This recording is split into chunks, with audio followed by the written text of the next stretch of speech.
Assalamualaikum warahmatullahi wabarakatuh. Salam sejahtera bagi kita semua. Shalom, Om Swastiastu, Namo Buddhaya, dan salam kebajikan. Saya, Grace Patricia Rolina Parhusip, dengan NIM 2021 0302 060 akan menyampaikan presentasi mengenai keterampilan membaca. Namun sebelumnya saya patut mengucapkan syukur kepada Tuhan Yang Maha Esa untuk berkat-Nya yang melimpah kepada saya sehingga saya dapat menyelesaikan tugas bahasa Indonesia. Dan juga tak lupa saya mengucapkan terima kasih kepada Ibu Dewi Sari Sumitro selaku dosen mata kuliah Bahasa Indonesia yang telah mengajar mata kuliah Bahasa Indonesia. Baiklah, saya akan menjelaskan apa yang menjadi latar belakang dari presentasi saya pada saat ini. Membaca merupakan suatu aktivitas yang dilakukan untuk mendapatkan sebuah informasi, memperoleh ilmu pengetahuan, serta pengalaman-pengalaman baru. Dengan membaca, manusia dapat mencapai prestasi dalam pendidikannya, serta dengan membaca, setiap orang dapat memperoleh berbagai informasi dan ilmu pengetahuan. Oleh karena itu, sebuah keharusan untuk membaca diciptakan.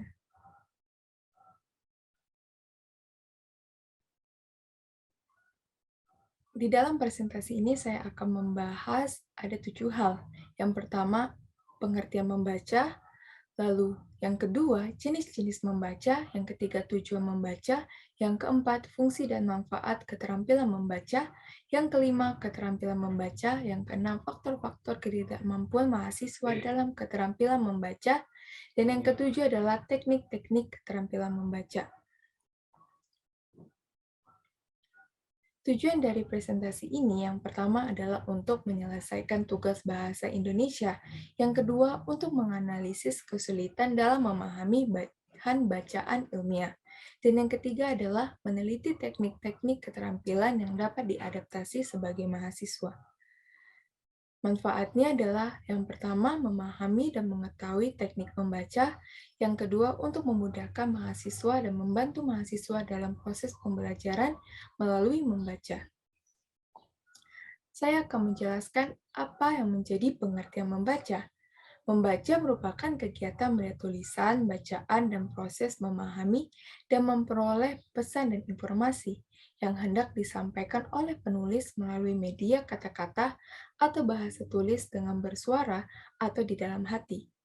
Pengertian membaca ini sudah banyak dikemukakan oleh berbagai ahli, dan saya rangkum dari berbagai pendapat itu dapat disimpulkan bahwa membaca adalah suatu proses yang kompleks dan rumit dalam memahami makna tulisan yang mencakup beberapa kegiatan, seperti mengenali huruf dan kata-kata, menghubungkannya dengan bunyi dan maknanya, serta menarik kesimpulan dengan tujuan memperoleh pesan yang disampaikan oleh penulis. Di dalam membaca ada keterampilan dasar. Yang pertama, recording. Merujuk pada kata-kata dan kalimat, kemudian mengasosiasikannya dengan bunyi-bunyinya sesuai dengan sistem tulisan yang digunakan. Lalu yang kedua, proses decoding. Merujuk pada proses penerjemahan rangkaian grafis ke dalam kata-kata.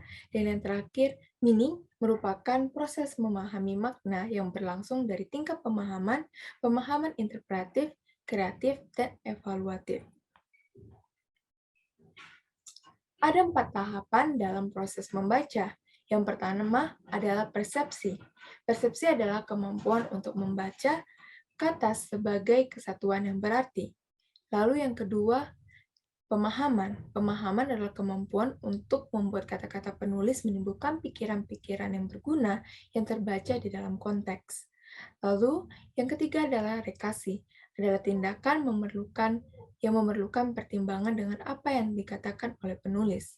Dan yang keempat adalah integritas, adalah kemampuan untuk memahamkan pikiran atau konsep terhadap latar belakang pengalaman penulis, sehingga berguna sebagai bagian dari pengalaman keseluruhan bagi si pembaca.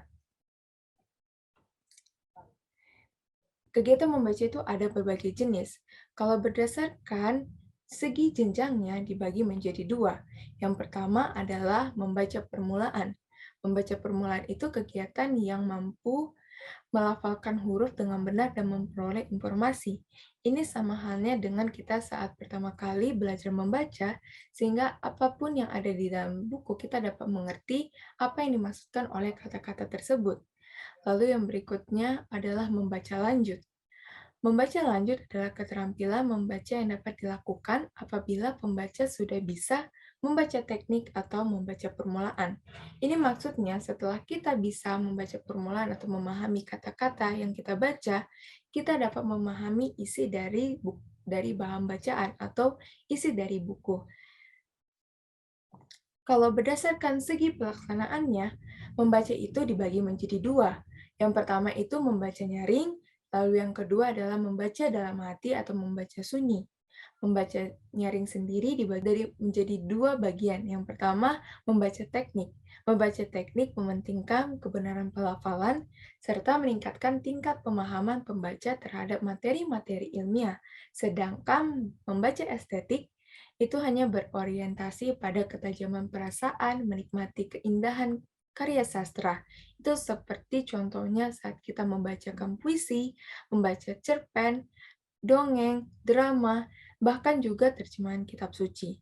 Lalu, untuk membaca dalam hati atau membaca sunyi terbagi menjadi dua. Yang pertama, membaca ekstensif yang artinya kita membaca secara luas, objeknya meliputi sebanyak mungkin dalam waktu yang sesingkat mungkin. Dan membaca intensif itu artinya membaca lebih terperinci lagi, lebih ke poin pentingnya lagi, atau dengan dalam arti yang lebih sempit, sehingga kita bisa memahami lebih baik lagi. Tujuan membaca, kalau menurut Farida Rahim, ada 9. Yang pertama itu untuk kesenangan. Yang kedua untuk menyempurnakan membaca nyaring. Yang ketiga menggunakan strategi tertentu. Yang keempat memperbarui pengetahuan tentang suatu topik. Yang kelima mengaitkan informasi baru dengan informasi yang telah diketahui. Dan yang keenam memperoleh informasi untuk laporan lisan dan tertulis. Yang ketujuh mengkonfirmasikan atau menolak prediksi. Dan kedelapan, mempelajari tentang struktur teks. Ada banyak sekali tujuan dari membaca, dan membaca itu juga memiliki fungsi dan manfaat. Fungsi dan manfaat dari membaca itu ada 8, yaitu fungsi intelektual. Fungsi intelektual maksudnya, kalau kita banyak membaca atau sering membaca, maka kita bisa meningkatkan kadar intelektual kita dan daya nalar kita. Lalu, untuk fungsi pemacu kreativitas, dengan membaca maka kita bisa mendapatkan ide-ide baru atau dorongan untuk menggerakkan diri kita membuat sebuah karya. Lalu, fungsi praktis ini maksudnya adalah dengan membaca kita bisa mengetahui cara memakai sesuatu atau mengetahui cara melakukan sesuatu. Contohnya, saat kita ingin menggunakan sebuah obat, kita dapat membaca petunjuk penggunaan sehingga kita bisa menggunakan dosis yang tepat. Lalu, fungsi religius ini sudah sangat pasti dengan membaca kitab suci agama masing-masing, maka kita bisa mengerti lebih banyak dalam hal agama dan juga kita bisa lebih dekat lagi kepada Tuhan. Lalu fungsi informatif. Fungsi informatif ini artinya dengan banyak membaca, maka kita bisa lebih banyak lagi dan lebih cepat mendapatkan informasi. Contohnya saat kita membaca majalah, koran, kita bisa memperoleh informasi-informasi penting yang bisa berguna untuk kehidupan kita sehari-hari. Lalu, fungsi rekreatif. Fungsi rekreatif ini artinya kita bisa mendapatkan kesenangan, hiburan, atau juga kita bisa mendapatkan kebahagiaan. Ya, kita akan mendapatkan kebahagiaan dengan membaca. Contohnya membaca dongeng, cerpen, atau mungkin motivasi yang bisa membantu kita untuk untuk menyelesaikan masalah yang mungkin sedang mengganggu kita. Lalu, ada fungsi sosial.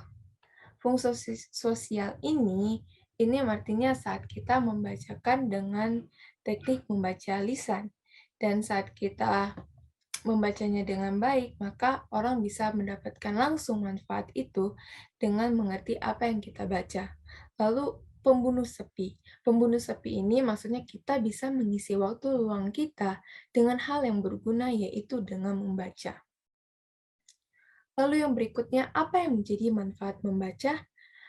Manfaat membaca itu di sini ada 8. Yang pertama, untuk melatih kemampuan berpikir. Kita sudah sering dengar bahwa Mmm, kita sudah sering dengar kalimat yang mengatakan, kalau pisau dapat menjadi tajam kalau sering diasah. Begitu pula dengan otak kita. Dengan membaca, maka otak kita akan diasah sehingga kita bisa berpikir lebih tajam lagi, berwawasan lebih luas lagi, dan kalau kita membaca lebih banyak lagi, menurut para ahli, manfaat membaca buku ini bisa menguntungkan otak kita, dan kita bisa memiliki wawasan yang luas dan pemahaman yang lebih baik. Lalu yang berikutnya meningkatkan pemahaman. Ya, seperti yang tadi, kalau kita membaca, mungkin, ada satu hal yang kita tidak tahu atau sebelumnya kita sudah tahu, tapi masih dasarnya, dengan membaca kita bisa lebih paham lagi. Kita dapat mengerti, lebih banyak mengerti. Apalagi untuk seorang mahasiswa yang mungkin sedang mempelajari satu mata kuliah, kalau cuma sekedar saja maka, mmm mahasiswa tersebut tidak akan mengerti apa yang sedang dia pelajari. Dengan membaca, maka dia akan lebih paham lagi, lebih mengerti lagi, dan bisa mengaplikasikannya di dalam kehidupannya. Lalu, yang ketiga adalah menambah wawasan dan ilmu pengetahuan. Seperti saya bilang tadi, kalau membaca itu bisa menambah, mmm, daya intelektual kita, menambah wawasan kita, terlebih lagi kita sering dengar kalau buku itu adalah jendela dunia, dan dengan membaca maka pemahaman kita, wawasan kita, pengetahuan kita tidak akan terbatas, dan pengetahuan kita itu bisa kita dapatkan dari seluruh dunia. Terlebih lagi di zaman kita sekarang, di zaman teknologi kita bisa mengakses banyak informasi di waktu kapanpun, dimanapun, dengan mudah, sehingga kita bisa memiliki pemahaman dan wawasan yang baik, dan kita bisa tahu bagaimana beradaptasi dengan berbagai pergaulan dan tetap tenang dalam menghadapi permasalahan zaman.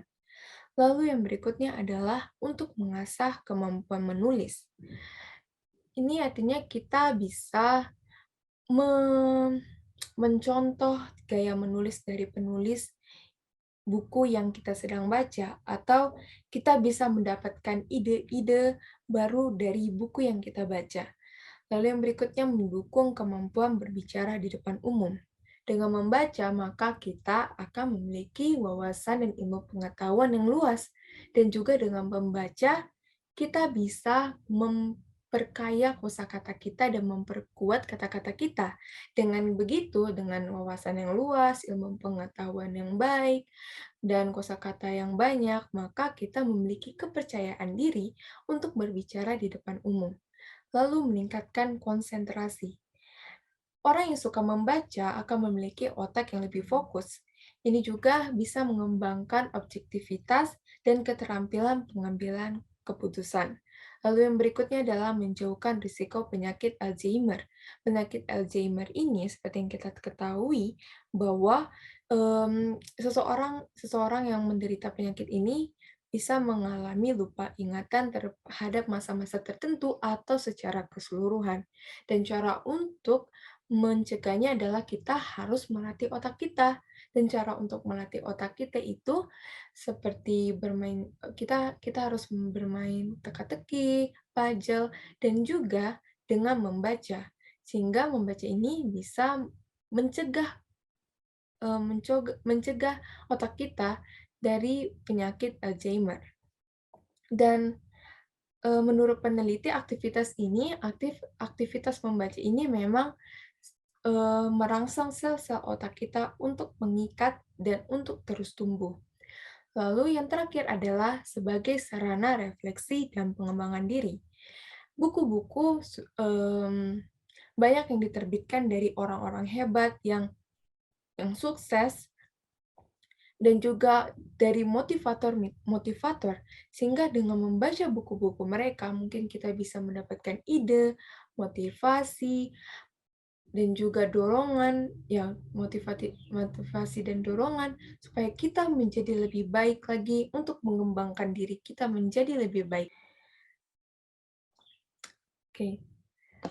Dan semua itu, membaca itu bukan hanya sekedar membaca, tetapi kita juga harus memiliki keterampilan membaca. Kalau menurut Sudarso, keterampilan membaca adalah sebagai salah satu aktivitas yang kompleks. Tidak hanya melibatkan kemampuan membaca, tetapi juga melibatkan kemampuan kognitif. Kognitif, kemampuan untuk menghormati, atau kemampuan berkomunikasi. Tidak hanya itu, kemampuan motorik juga menentukan keterampilan membaca.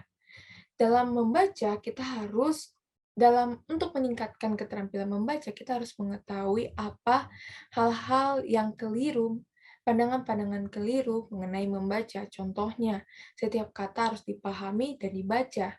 Tidak harus kita membaca isi keseluruhan buku. Tidak perlu kita membaca eee, tidak perlu kita memahami setiap kata yang ada di bahan bacaan. Kita hanya membaca atau mencari apa yang topik yang ingin kita cari, lalu membaca cukup satu kali. Kalau kita membaca cuma satu kali, maka kita cuma mendapatkan pandangan umum saja. Kalau kita membaca lebih dari satu kali, mungkin lebih dari 2 kali, kita bisa mendapatkan hal-hal menarik dan juga info-info baru yang mungkin kita tidak ketahui sebelumnya. Lalu yang berikutnya adalah membaca secara keseluruhan isi buku. Sama seperti yang pertama tadi, kita hanya mencari apa yang sedang kita cari, topik yang kita sedang cari, sehingga kita bisa menghemat waktu lebih cepat lagi dan lebih paham. Tujuan dari keterampilan membaca itu bukan hanya sekedar membaca tanpa mendapatkan pemasukan ke dalam kehidupan kita, tetapi keterampilan membaca itu untuk memudahkan kita dalam mencari ilmu pengetahuan yang penting yang mungkin saja sedang dicari, apalagi sebagai pelajar dan secara umum agar kita bisa menghayati keindahan isi pada sebuah teks dan kita bisa meningkatkan pengetahuan lama kita dengan pengetahuan yang baru. Dan kita semua mengetahui bahwa informasi adalah kebutuhan dasar manusia. Jadi, membaca itu bukanlah kebutuhan sekunder, melainkan kebutuhan primer. Namun sayangnya, negara kita, negara Indonesia, menurut UNESCO mengatakan bahwa Indonesia itu berada di peringkat ketiga terakhir dari peminatan membaca, dan Indonesia saat ini sedang berada di zaman Indonesia darurat membaca. Artinya, banyak sekali yang tidak tidak memiliki minat dalam membaca. Padahal, sebagai mahasiswa yang merupakan generasi-generasi penerus bangsa berikutnya, mmm, seharusnya memiliki kemampuan ini sehingga mereka memiliki pandangan-pandangan yang lebih baik dan memiliki waktu yang baik, menghabiskan waktu mereka dengan hal yang baik dan bisa memajukan negara kita. Tapi sebelumnya kita perlu mengetahui apa yang menjadi faktor-faktor mengapa mahasiswa-mahasiswa itu tidak memiliki minat dalam membaca atau tidak memiliki keterampilan membaca. Faktor-faktor yang menyebabkan mahasiswa tidak mempunyai keterampilan membaca. Yang pertama adalah lingkungan. Lingkungan adalah sesuatu yang mempunyai pengaruh yang besar bagi kehidupan manusia, di mana kepribadian dan jiwa seseorang akan terbentuk dari lingkungan orang tersebut. Lingkungan yang baik dipengaruhi oleh orang-orang yang akan memberikan dorongan positif dalam segala aspek kehidupan. Sama seperti kalimat yang mengatakan kita bisa dilihat dari teman kita. Jadi jika kita memiliki teman yang baik, maka kita pun akan, baik juga. Kalau kita buruk, maka kita buruk juga. Atau juga seperti kalimat yang mengatakan buat jatuh tidak jauh dari pohonnya. Maka jika orang tua kita memiliki, mmm kebiasaan yang baik, maka kita juga memiliki kebiasaan yang baik juga. Jadi lingkungan itu sangat berpengaruh. Kalau kita sebagai mahasiswa yang mungkin saat ini sedang mencari teman, maka kita harus memilih pergaulan yang baik sehingga kita bisa memiliki keterampilan membaca ini dan juga memiliki, kebiasaan-kebiasaan yang baik juga. Lalu, budaya copy paste. Copy paste ini sudah sangat sering dan sudah sangat umum, dan ternyata budaya ini sudah sangat berpengaruh terhadap kenikmatan membaca, karena dengan teknologi ini kita hanya ingin lebih instan. Kita mendapatkan jawaban lebih cepat tanpa harus membaca secara keseluruhan, dan kita kita jadinya tidak membaca apa yang ada di dalam teks dan tidak memahami apa yang dimaksudkan di dalam teks. Sehingga membaca itu sudah sangat diabaikan. Lalu yang berikutnya adalah perkembangan teknologi. Dengan perkembangan teknologi ini, kita bisa mendapatkan banyak informasi dengan cepat dan mendapatkan jawaban yang sedang kita cari tanpa harus membaca banyak. Contohnya, kalau kita ingin menjawab sebuah soal, kita tinggal ketik di Google, maka kita mendapatkan jawabannya tanpa harus memahami apa yang dimaksud dengan jawaban tersebut. Memang sekarang sudah ada yang namanya teknologi e-book, tapi, teknologi e-book itu tidak setimpal atau tidak sebanding dengan membaca secara tradisional atau membaca buku, dan membaca setiap buku itu tidak akan pernah tergantikan. Lalu berikutnya adalah kurangnya fasilitas. Media membaca justru mendorong seseorang untuk membaca. Di antara fasilitas membaca tersebut adalah buku bacaan, tempat membaca yang nyaman. Buku bacaan yang menarik, tempat yang nyaman juga bisa menjadi daya tarik tersendiri bagi pembaca. Kalau kita memiliki banyak berbagai macam buku di sekitar kita, maka kita mungkin akan merasa membaca itu adalah hal yang menarik. Terlebih lagi kalau tempatnya adalah tempat yang sangat nyaman. Tapi sayangnya Indonesia masih memiliki jumlah perpustakaan umum yang sangat sedikit. Sehingga koleksi bukunya juga tidak terlalu banyak, sehingga peminatan membaca itu sangatlah minim. Lalu yang berikutnya adalah kurangnya motivasi. Motivasi adalah dorongan ajakan dan minat seseorang terhadap sesuatu. Motivasi membaca sangat diperlukan untuk mendorong seseorang agar gemar membaca.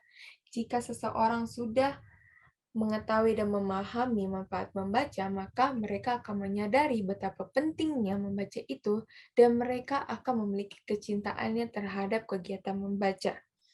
Jadi, mungkin kita memiliki suatu circle atau suatu pergaulan yang sama-sama tidak memiliki, peminatan dalam membaca, maka kita satu sama lain harus mendorong sehingga kita bisa mengetahui betapa pentingnya membaca itu dan betapa mengasyikkannya membaca itu.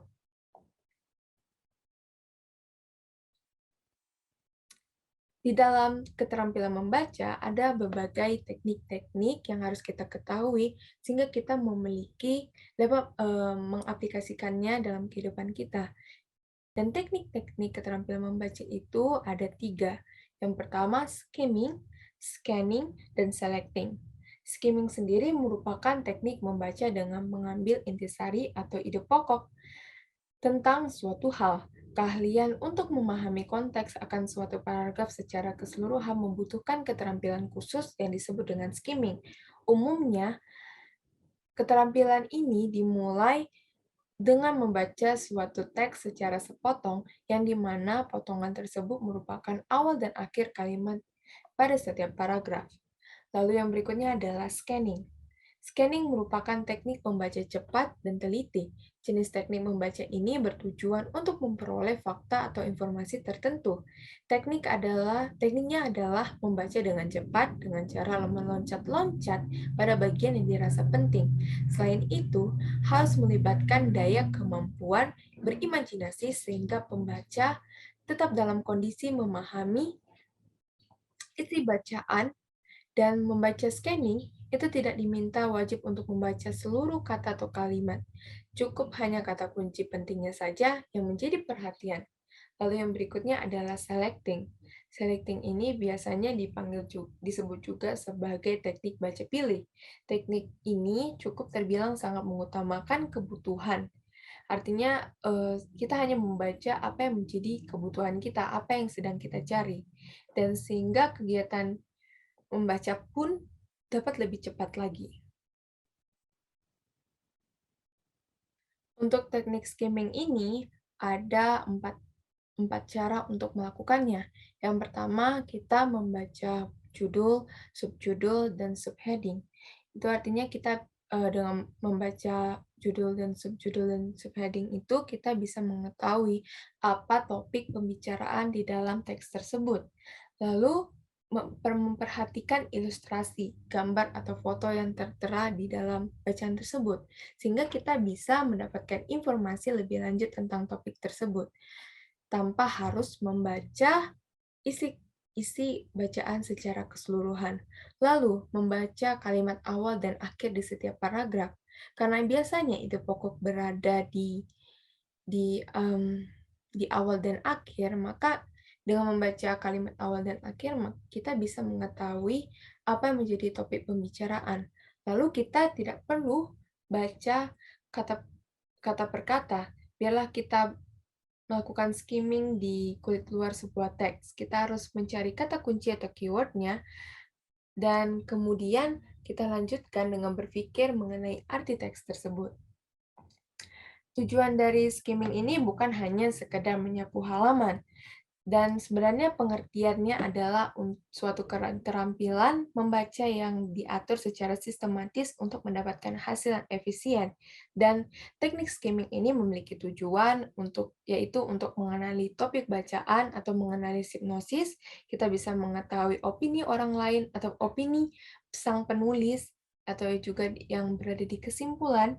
Lalu kita bisa mendapatkan bagian yang penting atau apa yang kita cari tanpa membaca isi keseluruhannya dengan cara memilah, lalu kita bisa mengetahui organisasi penulisan, urutan ide pokok, dan cara menyusun dalam kesatuan pikiran dan mencari hubungan antar bagian bacaan itu.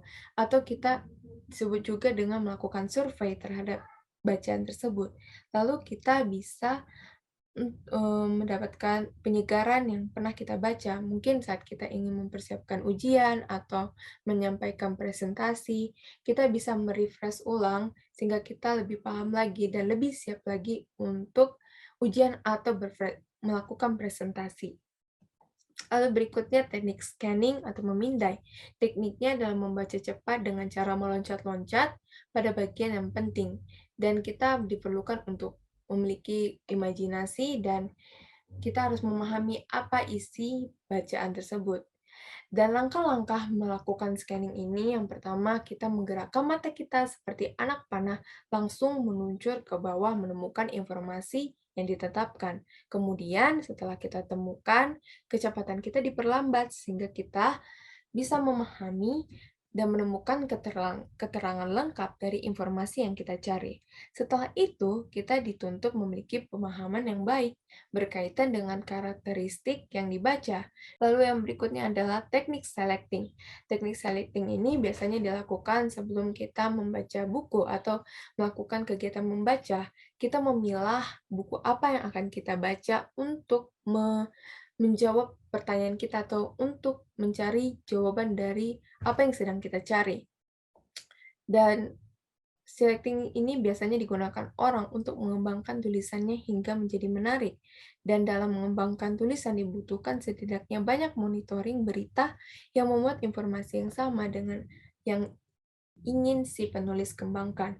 Contohnya saat kita ingin mencari tahu mengenai pantun, maka kita mencari buku pantun.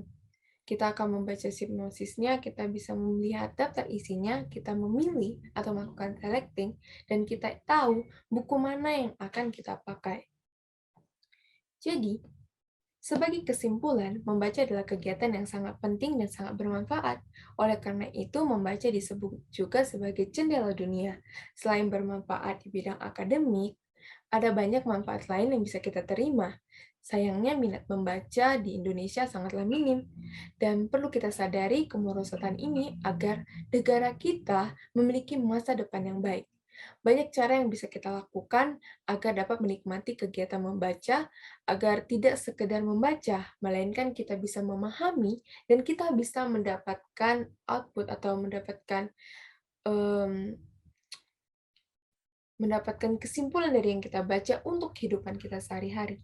Dan kita tidak hanya sekedar membaca, dan membaca pun bisa menjadi mengasyikkan dan menghemat waktu.